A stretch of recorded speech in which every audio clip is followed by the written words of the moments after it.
Merci d'être venu. Merci d'être venu pour ce RIDA du 30 avril 2024. Un RIDA qui va avoir pour thème, bien sûr, la dictologie et aussi les écrans. Il y a déjà eu un RIDA de ce type-là il y a quelques temps déjà. Et donc, ça illustre la volonté du laboratoire SAMPSI, notamment de continuer à étudier ce thème avec ses partenaires. Et notamment, aujourd'hui, on accueille un partenaire très proche du laboratoire, avec plaisir, puisqu'il s'agit du docteur Pierre-Emmanuel Rousier, avec lequel on va discuter, on va vous présenter un petit peu dans ce qu'on appelle le projet écran, parlons de notre exposition aux écrans du quotidien. Donc une enquête de terrain qui s'apprête à avoir lieu avec nos partenaires, notamment du Centre hospitalier des Pyrénées et de la mairie de Pau. Et tout ça, Pierre-Emmanuel va vous expliquer ça tout de suite. Pierre-Emmanuel, Merci, je t'en prie. merci pour ton introduction, Jean-Marc. Je vous remercie à tous. Je remercie professeur Yacombe, Christophe et toute l'équipe du niveau 3 d'addictologie de nous réunir aujourd'hui. Moi, j'étais déjà venu pour parler d'addiction à l'exercice physique il y a quelques temps à Oloron et dans le cadre de mon travail sur les addictions comportementales, j'ai eu le plaisir avec Jean-Marc et Marc de travailler sur les addictions aux écrans. Alors ça fait suite au travail de Mathieu Boudard, aux travaux euh, de- on a eu de la chance de rencontrer Thibaut Chenevière, qui est adjoint au numérique à la mairie de Pau, qu'on avait pu avoir sur des interventions dans le cadre aussi des interventions de la dictologie sur le territoire, sur lequel moi j'ai eu lien avec lui par rapport à la question des écrans chez les adolescents, chez les enfants, chez les jeunes adultes, dans la vie des Palois. Je rappelle moi que je suis addictologue, je suis aussi pédopsychiatre et psychiatre, donc j'ai depuis longtemps dans mon travail de recherche et même d'enseignement, je me suis intéressé aux troubles du spectre de l'autisme et aux écrans, au suicide et Internet, à l'addiction aux écrans et aussi un projet de mémoire que j'avais fait pour mon desk, pour ma deuxième année de desk de pédopsie, qui s'appelait le projet écran, qui était une alternative aux écrans chez les enfants avec des TDAH dans les services hospitaliers avec des interventions de TCC euh, Un deux un qui deux. étaient organisées pour prendre en charge le phénomène d'hyperexposition aux écrans chez les enfants TDAH. Par la suite, en fait, il y a eu le Covid, donc j'ai pas eu le temps de le mettre en place.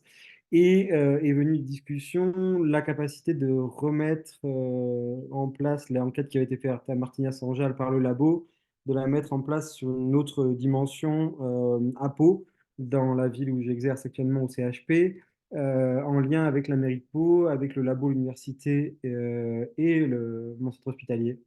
Donc, c'est le projet dont on va vous parler aujourd'hui. C'est le projet écran, on l'a nommé comme ça, et on l'a nommé dans la question qu'on se pose tous aujourd'hui en tant que parents, en tant qu'adultes, en tant qu'usagers nous-mêmes des écrans. C'est notre exposition aux écrans du quotidien. Qu'est-ce qu'elle conditionne, qu'est-ce qu'elle amène comme comportement? On voit bien tous que quand on utilise les écrans, ben, on a du craving. Enfin, on ne voudrait même pas l'utiliser, mais on est obligé parce que la carte bleue est dessus, le compte il est dessus, tout ce qu'on peut avoir à faire. Alors, c'est nous adultes, mais ça les enfants. Moi, interne en pédiatrie, je me retrouve Ouais, confronté excuse-moi. à pas la diade des bouquins de Paul Winnicott, mais la triade entre la maman, son bébé et son écran. Donc, c'est des choses qu'on Attention retrouve parce assez que le régulièrement. micro. Pardon? Il y a un micro qui est ouvert. Je sais pas qui. Euh, Et n'hésitez pas, s'il vous plaît, dans le public, à couper vos micros, s'il vous plaît. S'il y a des questions, n'hésitez pas à les poser. Et donc, avec une réalité des écrans dans le quotidien, dans les quotidiens aussi de nos patients, de nos usagers, puisque moi, je le vois sur l'hôpital de jour Addicto, quand on fait la SI, on s'aperçoit qu'il y a des shifts des usages, des objets de gratification vers les écrans quand il y a une rémission totale ou partielle du trouble de l'usage de l'alcool, du tabac, des cannabis et autres. Nos patients, dans les salles d'attente, ils ont des écrans. Alors, Candy Crush, le dark pattern, la micro-paiement, tout ça, Jean-Marc, on en parle beaucoup en tant que quand le gaming devient gambling. Là, aujourd'hui, le fond du propos, c'est de vous présenter ce PowerPoint qu'on a réalisé en lien avec le cours qu'on présente dans le DU Addicto. Jean-Marc a passé, moi, cette année, et puis un travail commun qu'on a amélioré, qu'on a affiné, qu'on a rendu peut-être plus lisible pour le public, de façon à ce qu'on ait un outil de travail commun sur la question de l'hyperexposition aux écrans ou de l'addiction aux écrans. Sachant que je rappelle que les travaux de Mathieu, enfin de Martignas, ça a montré que quand on prend les critères DSM-5, il n'y a que 1,7% de la population qui a 5 critères ou plus d'addiction aux écrans. Par contre, il y a 46% de la population qui a un critère.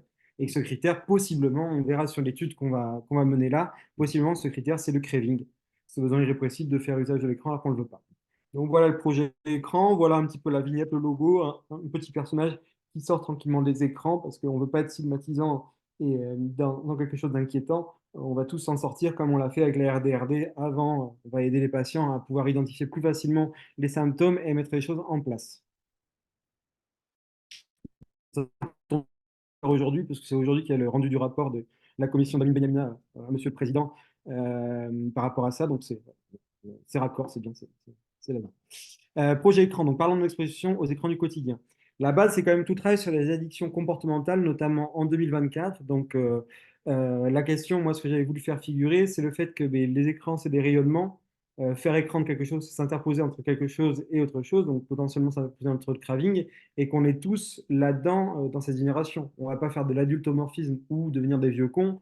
Le tourne-disque, ça devait rendre fou les azous. Le Walkman et South Park, ça devait nous rendre débiles. On est quand même là, ceux qui étaient de ma génération.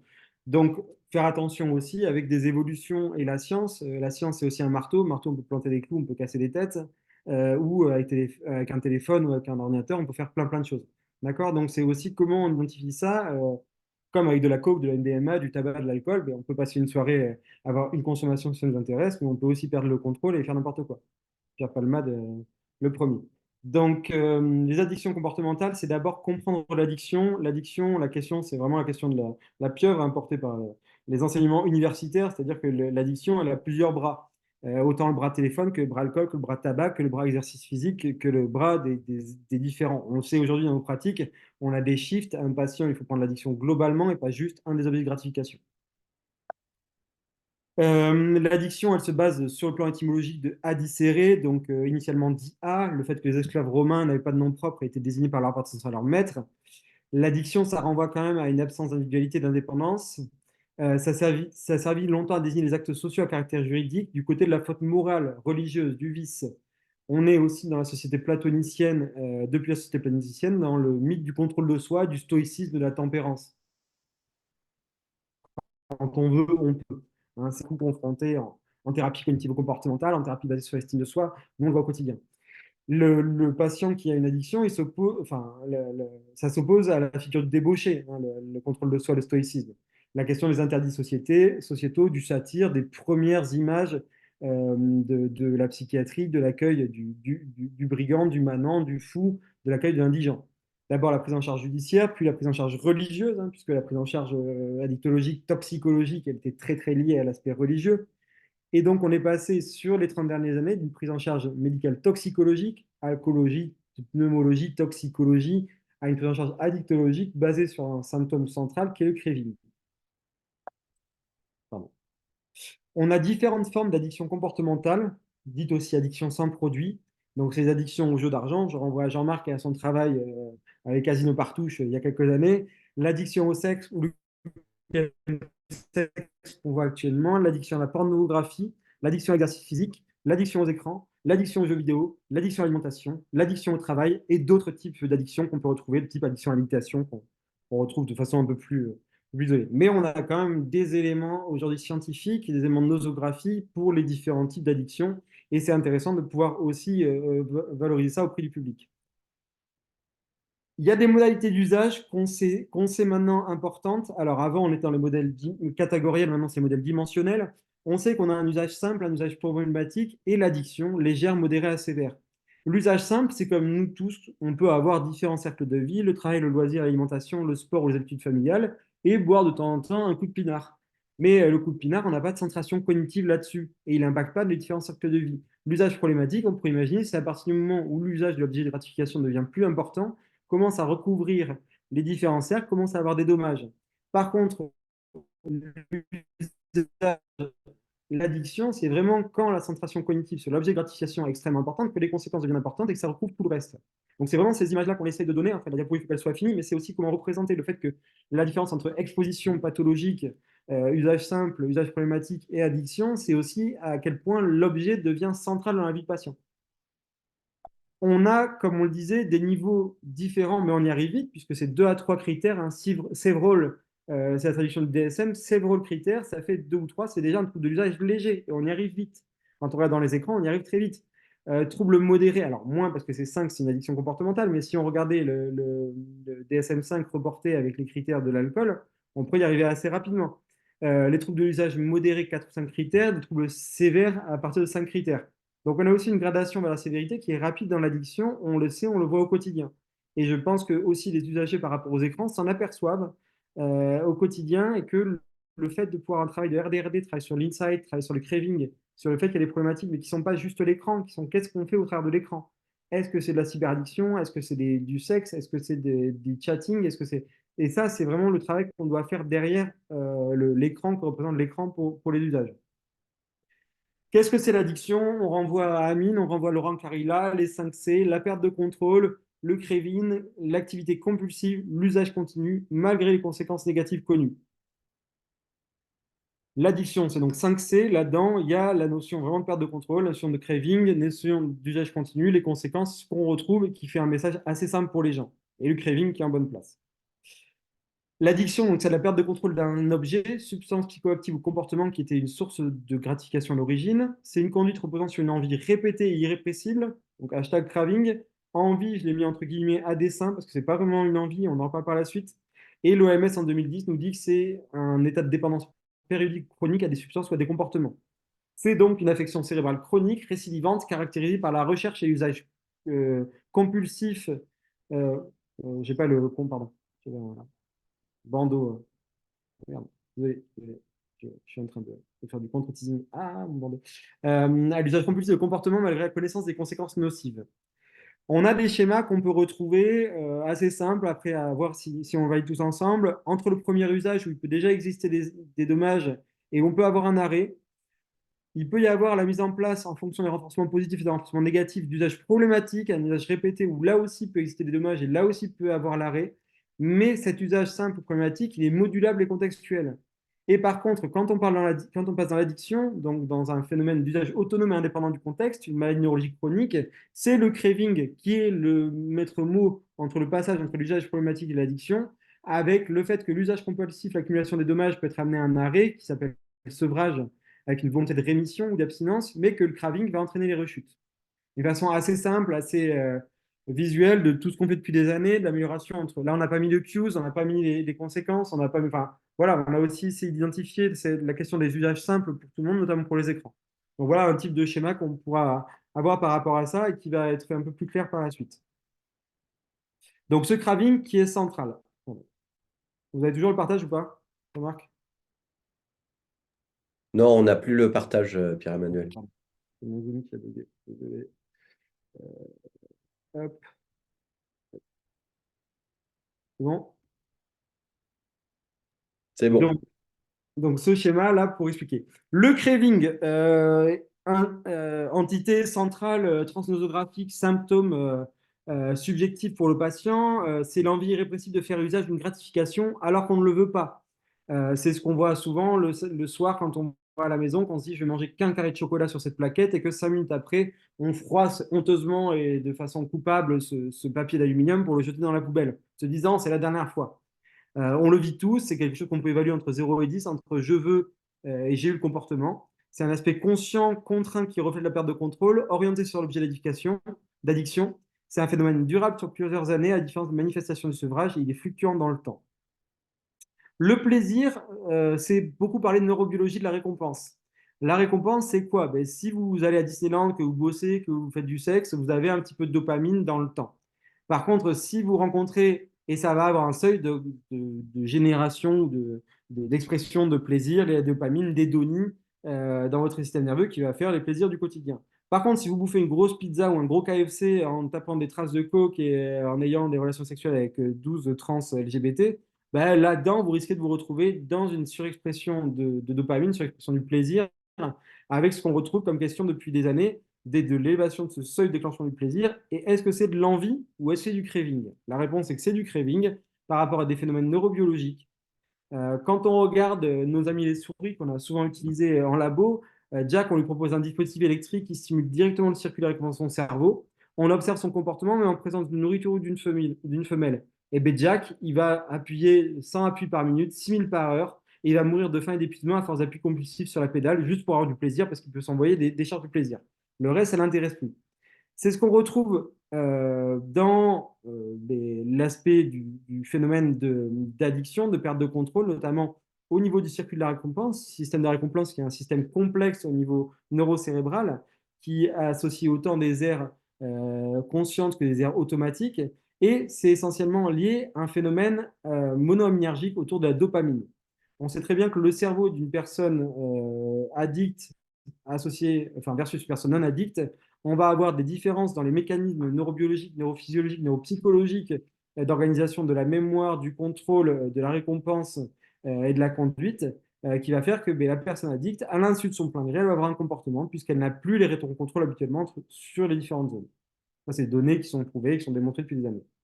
Ce qu'on sait aussi, alors cette diapo, elle est mal faite, il faut la revoir, c'est une diapo qui montre dans la fente synaptique comment l'alcool ou différents éléments peuvent mimer les phénomènes dopaminergiques et amener une surexpression des récepteurs, et que cette surexpression des récepteurs, c'est elle qui fait le phénomène de craving. Il faut la retaper, elle est un peu pourrie, mais je vais refaire. Par exemple, à la nicotine, on sait qu'un patient ou un usager consomme du tabac, la nicotine inhalée passe dans le sang et au cerveau en quelques secondes. Elle arrive dans le système limbique, zone de sensation du plaisir.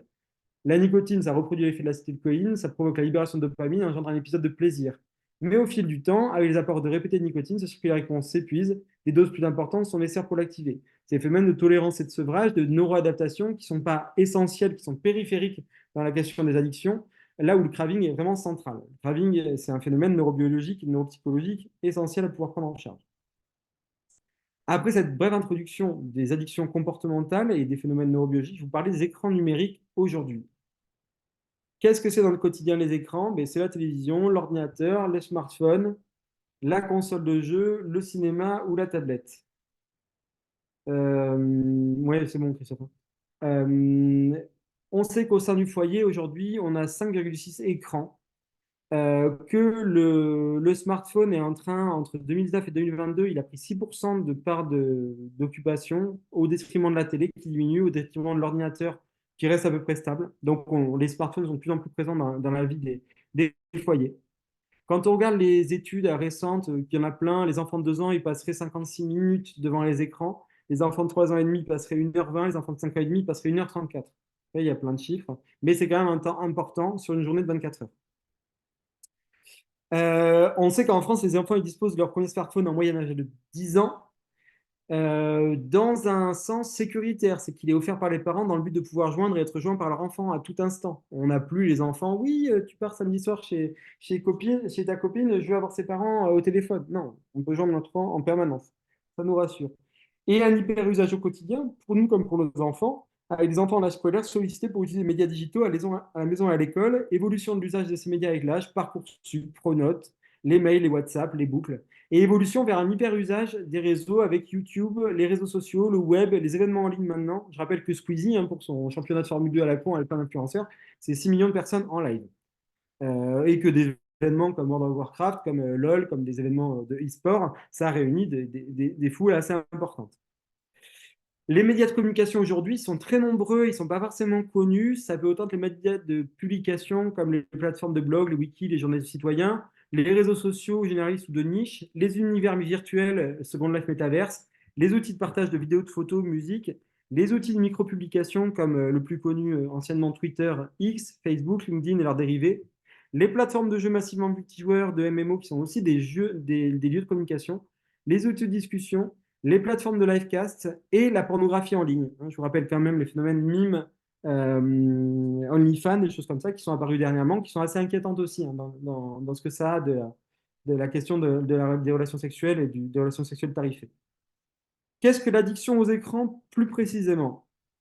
Comme pour le premier schéma, en fait, on peut tous avoir un usage simple hyper connecté avec du plaisir. On peut tous passer dans un usage hyper connecté, on y est peut-être tous actuellement, un hyper connecté pathologique, avec encore du plaisir, des dommages qui apparaissent, un début de plaisir. Par contre, de la même façon, on pourrait arriver dans l'addiction, où là, c'est essentiellement des contraintes, des dommages majoritaires et la question du plaisir, entre guillemets, qui se pose encore. C'est là où il faut clarifier la question de ce que c'est que l'addiction ou le trouble de l'usage. C'est la perte de contrôle d'un objet, perte de contrôle de l'usage d'un objet, substance ou comportement, qui est à l'origine des sources de gratification. Donc, c'est une maladie liée au système de récompense dans le cerveau. Ça touche une minorité d'usagers d'un objet source de plaisir sur un vrai modèle de vulnérabilité. On sait que sur 100 personnes qui sont dans une pièce, il y en a 4 qui probablement peuvent avoir une addiction à n'importe quel objet. Ça impacte de nombreux domaines de la vie du malade. Et on a un signe objectif, c'est la rechute lors des tentatives d'arrêt. Donc, c'est un symptôme. Et on a un signe clinique objectif qui est la rechute, donc les pertes de contrôle. Et on a un symptôme clé, le craving, cette envie irrépressible. Donc, des éléments assez simples aussi sur le travail après qu'on a en TCC. La cyberaddiction, par contre, c'est vraiment ce qui englobe via l'outil informatique les jeux vidéo, les réseaux sociaux, les jeux de hasard et d'argent, les activités sexuelles en ligne, les achats compulsifs, le binge-watching et les formes de communication synchrone et asynchrone. C'est ça dont on parle aujourd'hui dans les troubles de l'usage des écrans. C'est ce qui est derrière juste l'appareil smartphone. Qu'est-ce qui est comme usage pour lequel le patient a une centration cognitive, un time loss, tous les éléments d'addiction. Les temps quotidiens passés devant les écrans, on retrouve les petits 3h11, 3h40 et on a une augmentation. Il y a des recommandations qui montrent qu'on a vraiment dans les cohortes ELF un temps passé devant les écrans qui est extrêmement important, qui est corrélé, qui est assez inquiétant par rapport aux besoins de neurodéveloppement de l'enfant, neurodéveloppement dans son monde réel. On a une clinique commune de l'hyperexposition et de l'addiction. Comme on a une clinique commune de l'hyperexposition à l'alcool, de l'addiction à l'alcool, c'est-à-dire que le patient qui boit 6 grammes, enfin qui boit 6 bouteilles de vodka, ben, quoi qu'il en soit, qu'il ait addiction ou juste intoxication, il va finir en réintubé. Bon, après, le Polonais qui a 24 ans d'usage, peut-être que pas, mais on a une clinique comportementale qui est au premier plan, c'est que le smartphone représente pour beaucoup d'entre nous aujourd'hui un cordon ombilical psychosocial, une forme d'extension du soi, un doudou virtuel à composante tactile, un élément de communication en temps réel, un objet de réaction, c'est de vérification immédiate. Ça permet de répondre de façon immédiate à toute sollicitation et on se retrouve souvent tous dans une position où on observe un over-usage du smartphone. On a tout, on a la domotique, on a tout qui est dessus. Il y a des terminologies connectées qui existent. La nomophobia, donc c'est l'anxiété de batterie faible, une dépendance à l'outil technologique, une techno-angoisse de séparation, associée à l'angoisse d'être déconnecté. On met en place des stratégies d'évitement pour ne pas être privé de son portable, pour ne pas rater des échanges, des moments virtuels. Si on a l'impossibilité de répondre à son iPhone, on augmente la fréquence cardiaque, la pression artérielle, sensation d'inconfort, anxiété, diminution de performance cognitive. Il y a des critères comportementaux que je vous laisse lire et qui correspondent peut-être à votre réalité. Être sans smartphone ou l'oublier en partant à l'école, au travail, vous panique. Ne pas avoir de réseau aussi. La première chose que vous faites en arrivant quelque part, c'est de trouver une prise ou du Wi-Fi. Quand on vous demande votre chargeur, vous êtes par peur de ne plus le revoir. Un dysfonctionnement de votre smartphone vous inquiète comme si votre enfant était malade. Avoir l'écran de son smartphone cassé vous inquiète, mais vous hésitez à aller le faire réparer par crainte d'être séparé de lui quelques heures. Donc ça, c'est des éléments qui sont démontrés sur une techno-angoisse séparation. Les zombies, c'est l'acronyme qui associe les zombies et les smartphones. C'est que les gens, ils ne décrochent pas les yeux de leur smartphone pour traverser. Donc, ça fait 10% des accidents corporels liés à l'usage de portables. En Israël ou en Allemagne, ils ont mis des bandes lumineuses au sol connectées au feu, ou des applications en Corée du Sud. Le phubbing, c'est le fait d'ignorer les personnes physiquement présentes en consultant son téléphone plutôt que de communiquer avec elles. Ça peut se voir au restaurant, dans la rue, en réunion, dans un dîner, en voyage, dans le métro à Paris ou dans le bus. Dans 22,6% des cas, c'est associé à des problématiques anxieuses dans les relations, problèmes d'interaction sociale.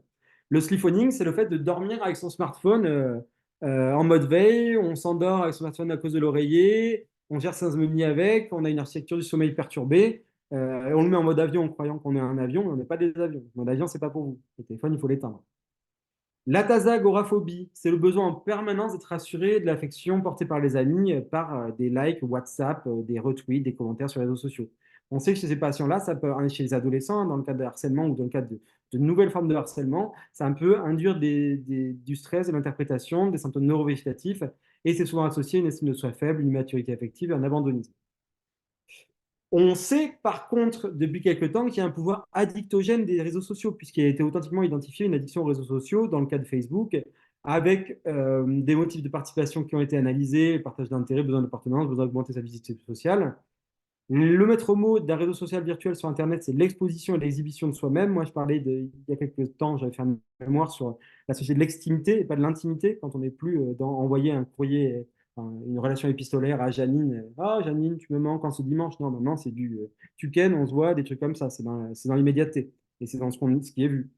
On a quand même 51% des gens qui déclarent passer au maximum 1 heure par jour sur Facebook. Par contre, on a toujours les baleines qu'on retrouve dans tous les phénomènes d'addiction. C'est les gros consommateurs. 12,4% se connecteraient plus de 4 heures par jour. Là-dedans, on peut identifier des phénomènes d'addiction à Facebook. Les critères, ça serait les 6 critères qu'on retrouve dans l'addiction comportementale de Goodman, notamment la centration cognitive, le craving, la rechute, le sevrage et les éléments de tolérance et les conflits, le conflit interpersonnel. Les risques connus pour l'hyperusage qu'on a tous, on le sait, il y a un risque d'altération du sommeil, que ce soit les enfants ou les adultes. On a un risque de retentissement physique sur les troubles de la vision avec un syndrome de l'œil sec, des troubles musculo-squelettiques, des douleurs cervicales, des poignets. Le retentissement psychologique de l'hyperusage des écrans est bien connu, c'est des troubles de la concentration, des troubles d'attention, ça majeure l'anxiété et la tristesse.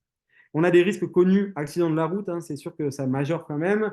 Il y a quand même un phénomène des selfies avec des accidentologies, les gens qui se croûtent d'endroits où ils doivent prendre des selfies, donc on le sait. Accident de la voie publique, notion de vibration et de sonnerie fantôme, des addictions technologiques, donc on va reparler par la suite. L'altération du sommeil, quand même, au premier plan, parce que le téléphone à 20 cm de vos yeux, ça altère du fait des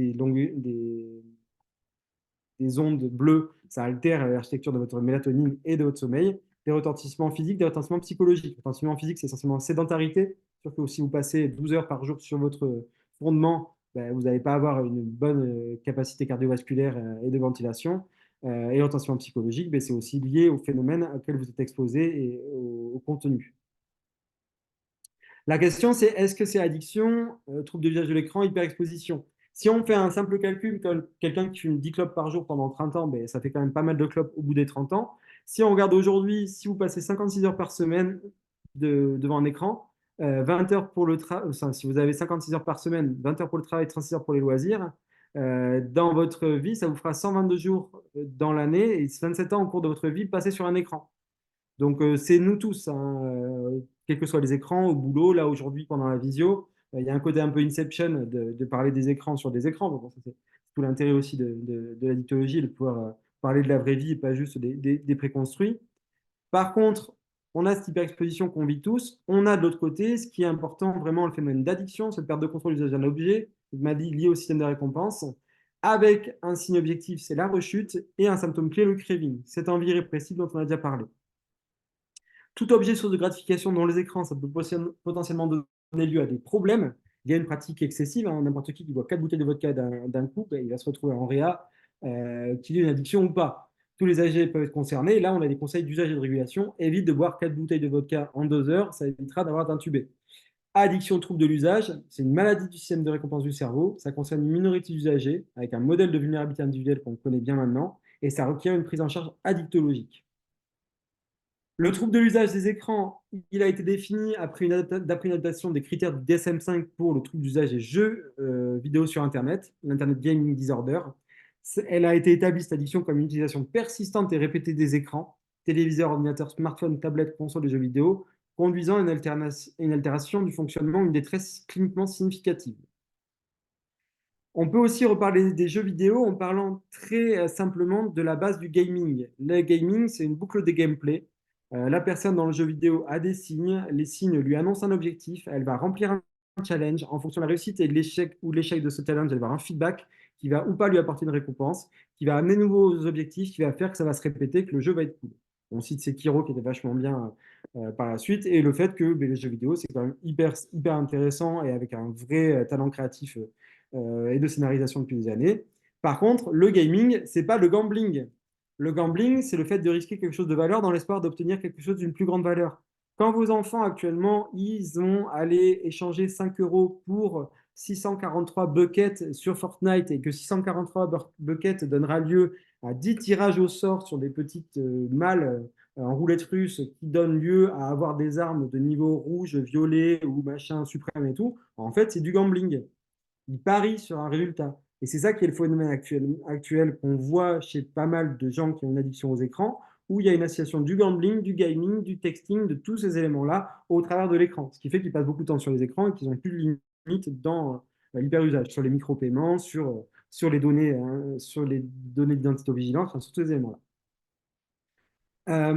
La trouble de l'usage des jeux vidéo, il est bien connu. En 2020, Paulus le décrivait avec une prévalence de 1,5%, plutôt masculin, plutôt associé à certains types de jeux, associé à l'anxiété, la dépression, du TDAH. On sait maintenant que dans le TDAH, on a 20 à 40% de troubles de l'usage sur la dernière méta-analyse de l'usage des jeux vidéo. C'est associé à une faible estime de soi, de la dysrégulation émotionnelle, à l'impulsivité, souvent associé à un faible support parental, à des difficultés intrafamiliales, à l'isolement social, au statut socio-économique, et comme je le disais, au dark pattern, avec le problématique de monétisation abusive, trompeuse, de casinos cachés. Ça a été des grandes discussions qu'il y a eu notamment sur Counter-Strike. Ça arrive à mon projet, enfin au projet qu'on porte actuellement avec Sampsi, la ville de Pau et le CHP, que je vous propose aussi de porter tous ensemble parce que ça a besoin de vos réflexions aussi par rapport à la RDRD. C'est le projet écran. Il y a eu une étude à Martignas en 2015 où ça a évalué le niveau d'équipement et d'usage régulier important pour tous les types d'écrans pour les activités de loisirs et de travail. Il y avait une importante proportion d'adolescents et d'adultes, 44,7%, avec au moins un critère positif dans les 12 derniers mois. Par contre, il y avait une addiction rare, donc il n'y avait que 1,7% de la population avec 5 critères ou plus. Les jeux vidéo n'étaient pas cités comme la seule activité sur les écrans qui était citée comme problématique. Donc il y a un lien sur The Conversation pour le travail qui a déjà été fait. Là, aujourd'hui, on reproduit la même étude, enfin, un peu améliorée, un peu redesignée, dans la population paloise, où on va faire diffuser un QR code par très prochainement le défi 10 jours sans écran qui est fait dans les écoles de la municipalité paloise, et puis une diffusion plus large, où on va diffuser ce QR code ou un QR code qui va permettre aux gens de se connecter à l'étude CNRS, de le faire passer dans le foyer, c'est-à-dire à parent 1, parent 2, enfant 1, enfant 2, enfant 3, et de proposer à tout le monde d'engager ça. Voilà le QR code et les éléments. C'est l'étude qui avait déjà été présentée et qu'on connaît, qui est celle du labo, avec le projet écran. Je finis juste sur comment réduire les dommages. On sait que déjà en 2019, 7 Français sur 10 étaient conscients des risques liés aux écrans. 60% des Français pensent que limiter le temps passé sur les écrans serait bénéfique pour leur santé. Ça peut être la même chose pour le tabac, pour l'alcool, on retrouve des choses qu'on connaît. Et 72% des Français déclarent connaître les impacts de l'exposition prolongée des écrans sur leur bien-être. Donc ça, c'est des éléments qu'on avait qui étaient de bonne qualité, même si c'est BVA. Après, ça sera à revoir, à voir si c'est toujours aussi présent. Les conseils pour la réduction des risques et de dommages qu'on trouve de façon qualitative, c'est ne pas se sentir obligé de déposer votre smartphone sur la table quand vous asseyez quelque part. Genre, je dégaine mon smartphone. Éteindre ou mettre en mode avion son smartphone le soir au coucher, mais encore mieux, c'est l'éteindre et le mettre à la distance. Vous n'êtes pas un avion. Évitez de passer beaucoup de temps sur son smartphone avant de vous endormir. Ne pas se précipiter sur son smartphone durant une insomnie. C'est des éléments qu'on retrouve quand même par rapport au sommeil et par rapport aux relations sociales. Supprimez les notifications comme les sonneries, les vibrations, les alertes et les flashs. De toute façon, vous irez toutes les 15 minutes. Ne répondez pas toujours immédiatement. Coupez les notifications. Ne pas forcément tout vérifier avec son smartphone lors de discussions. Ça peut faire de vous quelqu'un un peu chiant. Ah, ouais, je pense que c'est ça. Ah, mais non, je vais vérifier sur Wikipédia. Mettez votre smartphone en mode night shift la nuit si vous le consultez pour diminuer l'impact sur vos bâtonnets, sur vos cônes. Pas de smartphone au moins 1 heure avant le coucher chez les plus jeunes, ça c'est une évidence, ça doit vraiment être martelé. Pas d'écran le matin et pendant les repas, puisque ça diminue de façon qualitative le niveau de langage, le niveau d'interaction. Et bien rappeler que ce n'est pas un doudou, c'est un objet mercantile. Les vendeurs de machin, ils veulent vendre du machin et ils ont pignon sur rue dans la poche de votre enfant, avec vos codes, vos cartes bleues, tous les éléments de micro-paiement, des monétisations trompeuses. Enfin, c'est un objet qui est fait pour amener le marchand. Enfin, c'est des vendeurs de machin, ils veulent vendre du machin, que ce soit du crack, que ce soit de la 3MMC ou que ce soit des applis ou des produits sur Amazon. Inversez les couleurs de votre smartphone en allant vers des tonalités foncées. Utilisez le mode haut-parleur ou les oreillettes. Limitez l'utilisation de votre smartphone lorsque vous êtes seul avec vos enfants. Hyper important, en famille, en réunion, en cours, au cinéma, en théâtre ou entre amis. Donc ça voudrait dire des apéros smartphone, des bateaux smartphone. Pensez les cours où tout le monde laisse son smartphone. Pensez les interventions avec tout le monde qui met son smartphone à distance. C'est vrai que c'est des distracteurs attentionnels très importants. Pas d'usage au volant de votre véhicule sous peine de rencontrer des anges de manière imprévue. Je rappelle Dupontel il y a des années. Quoi, je suis mort, mais je ne voulais pas. Envisagez d'aller en vacances dans un no man's land numérique. Alors, ce qui tombe bien, c'est qu'il y a l'Ariège. Vous allez en Ariège, c'est pas de votre faute, il n'y a pas de 3G, ça ne capte pas. Hop, on a les jeux de société. Ne pas avoir son smartphone comme seul ami pendant les moments de déprime, c'est important à travailler aussi avec les ados parce qu'ils se retrouvent dans les boucles Instagram, TikTok qui sont associés avec des éléments cognitifs qui font que s'ils sont déprimés anorexiques, ils vont se retrouver que sur des fils de déprimés anorexiques qui ne sont pas du tout censurés, pas du tout contenants et ça ne va pas faire par excitation, ils vont se retrouver encore plus en situation de détresse. Ne pas donner son smartphone systématiquement aux enfants lors des dîners ou des sorties. Si vos enfants ils sont chiants et qui font du bruit, c'est de votre fait, c'est vos enfants. Ils n'ont pas besoin d'être devant Peppa Pig ou devant Pat' Patrouille comme des zombies. C'est pas du tout rassurant. Donc, un enfant, ça fait du bruit, ça joue, ça s'éduque, ça s'accompagne. Et puis, quand on passe trop de temps au restaurant, ben, on se casse avec son enfant, on rentre à la maison pour qu'il puisse aussi avoir ses rituels. Donc, il y a aussi un usage des parents qu'on voit là-dedans, dans l'usage des écrans pour essayer d'avoir un effet de sédation qui n'est pas du tout adapté. Pas de cure de désintoxication prolongée d'un outil nécessaire, c'est complètement con, hein. Si c'est quelque chose auquel votre enfant est confronté pour Pronote ou Parcoursup, c'est difficile de lui demander de diminuer. Par contre, d'avoir un usage régulé et organisé, c'est vraiment important. Et voilà, merci pour votre attention. J'espère que je n'ai pas trop dépassé, Christophe. Non, non, c'est parfait. Merci. Bon. Eh ben, merci pour cette très bonne présentation, très synthétique. Est-ce que peut-être que le public a envie de réagir ou de poser des questions? Ça peut être